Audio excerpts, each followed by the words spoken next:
शेतकरी बंधूंनो, आज आपण मूलद्रव्यांचं जमिनीमध्ये संचार आणि मुळाद्वारे वनस्पतीमध्ये वहन याविषयी माहिती घेणार आहोत. तर मित्रहो, आपण ज्यावेळी अन्नद्रव्याचा पुरवठा जमिनीमध्ये करतो, तर हे जे जमिनीमध्ये टाकलेली जी अन्नद्रव्ये किंवा मूलद्रव्ये जी आहेत, ही जमिनीमध्ये टाकल्यानंतर सर्वप्रथम ते मातीच्या कणाला चिटकून बसलेले असतात किंवा आपण टाकलेले जे काही सेंद्रिय खत किंवा सेंद्रिय पदार्थ आहे त्यांच्या कणावरही चिटकून बसलेले असतात किंवा जमिनीमधील पाण्यामध्ये विरघळलेल्या अवस्थेमध्ये राहतात. तर ही 3 प्रकारच्या अशा अवस्थेमध्ये असणारी मूलद्रव्ये वनस्पती ह्या 2 प्रकारे शोषून घेत असतात. तर याचे 2 प्रकार आहेत, एक म्हणजे ॲक्टिव्ह ॲब्सॉर्प्शन आणि दुसरा पॅसिव्ह ॲब्सॉर्प्शन. तर पॅसिव्ह ॲब्सॉर्प्शनमध्ये ही 3 प्रकार आहेत. एक तुमचं सरफेस ॲब्सॉर्प्शन, त्याच्यानंतर दुसरा तुमचा मास फ्लो किंवा त्याला आपण झुंडीमध्ये म्हणू ॲब्सॉर्प्शन, आणि तिसरा आहे डिफ्युजन किंवा नैसर्गिक प्रवाहाने अन्नद्रव्यांचं वहन.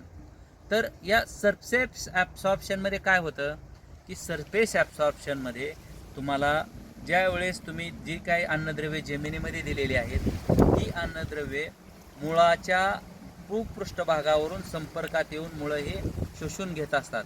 परंतु शास्त्राने असं सिद्ध केलेलं आहे की तुमच्या वनस्पतीचा कितीही मुळ्यांचा वाढ आणि वाढलेल्या असल्या तरी 1 ते 3% अन्नद्रव्यांचं जे वहन किंवा शोषण आहे ते फक्त 1 ते 3% तुमचं शोषण या सरफेस ॲब्सॉर्प्शनने होऊ शकतं.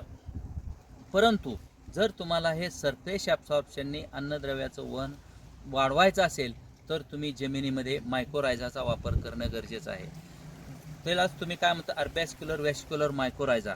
तर हा मायक्रोरायझाचा जर वापर आपण जमिनीमध्ये केला तर ही जी काही सहजीवी बुरशी आहे ही 10% तुमचं अन्नद्रव्यांचं जे वहन वनस्पतीमध्ये आहे किंवा मुळाद्वारे ॲब्सॉर्ब करून घेण्याची क्रिया आहे ते 10% वाढवते.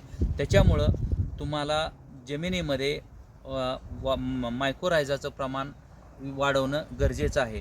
तर त्यासाठी आपल्याला मायक्रोरायझाचं प्रमाण वाढवणं गरजेचं आहे, सेंद्रिय पदार्थाचा वापर करणं गरजेचं आहे आणि याद्वारे तुम्हाला अन्नद्रव्याचं वहन होत असतं. यानंतर दुसरा प्रकार म्हणजे मास फ्लो किंवा झुंडीमध्ये अन्नद्रव्यांचं वहन.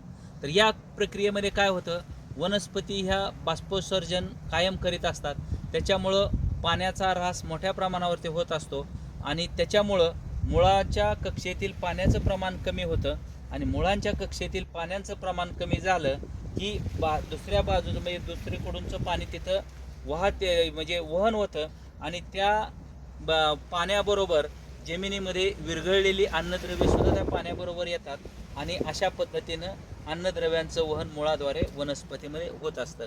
तर याच्यामध्ये मास फ्लोमध्ये काय होतं मित्र हो की पाण्यामध्ये विरघळलेल्या अन्नद्रव्यांचं वहन ह्या मास फ्लोने होत असतं.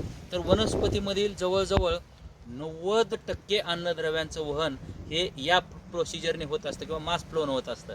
तर यामध्ये तुमचं नायट्रोजन आला, कॅल्शियम आला, मॅग्नेशियम आला, तुमचं मॅंगनीज आलं, तुमचं बोरॉन आलं, कॉपर आलं, मंगल आलं. तर या अन्नद्रव्यांचं वहन हे तुमचं मास फ्लोद्वारे होत असतं. तर यासाठी तुम्हाला ह्या पद्धतीमध्ये सर्वात महत्त्वाचं काय आहे की वनस्पतीला पाण्याचा पुरवठा रेग्युलर असणं, वनस्पतीला वनस्पतीचे जे काय म्हणजे जमिनीमधली जी कंडिशन आहे ते वापसा कंडिशनमध्ये असणे. कारण जर पाण्याचा ताण पडला तर अशा पद्धतीचं वहन व्हायला बाधा येत असते. त्याच्यामुळं जमिनीमध्ये वापसा कंडिशन असणं गरजेचे आहे. यानंतर तिसरा प्रकार म्हणजे नैसर्गिक प्रवाहाने किंवा डिफ्युजन तंत्रज्ञानाने. तर यामध्ये कसं असतं मित्र हो की क्षार, पाणी किंवा अन्नद्रव्ये यांचे काय असतं की जास्त तीव्रतेकडून कमी तीव्रतेकडे जाण्याची एक नैसर्गिक प्रक्रिया असते. तर यामध्ये समजा मुळांच्या कक्षेतील जर अन्नद्रव्यांचं शोषण झालं तर तिथं कमी झालेली मुळाच्या कक्षेतील अन्नद्रव्ये दुसरीकडून तिथं जातात आणि अशा पद्धतीनं नैसर्गिक प्रवाहाने हे अन्नद्रव्याचं वहन होत असतं. तर आता यामध्ये काय होतं की हा जो काय म्हणजे शोषण करण्याची जी प्रक्रिया आहे ही फार हळूवार पद्धतीने होत असते. त्याच्यामुळं अन्नद्रव्यांचं प्रमाण जमिनीमध्ये मोठ्या प्रमाणामध्ये असणं गरजेचं असतं. तर या पद्धतीमध्ये तुमचं फॉस्फरस असेल, तुमचं कॅल्शियम असेल, तुमचं पोटॅश असेल, त्याच्यानंतर तुमचं झिंक असेल, फेरस असेल, इत्यादी अन्नद्रव्यांचं वहन हे तुमचं नैसर्गिक किंवा डिफ्युजन पद्धतीनं होत असतं. तर हे अन्नद्रव्यांचं वहन होण्यासाठी तुम्हाला जमिनीमध्ये वापसा कंडिशन असणं गरजेचे आहे आणि त्याच्यानंतर तुम्हाला हे जे काय तापमान आहे ते 10 ते 30 डिग्री असणं गरजेचं आहे. तर मित्र हो, तुम्हाला आज अन्नद्रव्यांचं वहन हे जमिनीमधून मुळापर्यंत कुठल्या पद्धतीनं होत असतं याबद्दल माहिती सांगितली. तर त्याच्यामुळं तुम्हाला माझं एकच सांगणं आहे की तुम्ही मला याच ग्रेडचं खत पाहिजे, मला अशाच पद्धतीचं खत पाहिजे, मला याच कंपनीचं खत पाहिजे असं काहीही नाही आहे. तुमच्या जमिनीचं मातीचं पृथक्करण किंवा सॉईल ॲनालिसिस आणि पिट्योल ॲनालिसिस करा.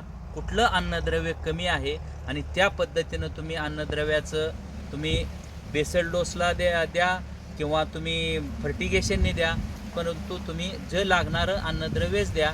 परंतु असा कुठलाही आग्रह धरू नका की मला याच कंपनीचं पाहिजे किंवा ह्या खताची किंमत जास्त आहे म्हणून मी ते खत देतो, असं काही नाही आहे. तर तुम्ही समजून उमजून अभ्यास करून आपल्या वनस्पतींचं अन्नद्रव्याचं व्यवस्थापन शास्त्रीय पद्धतीने करावे.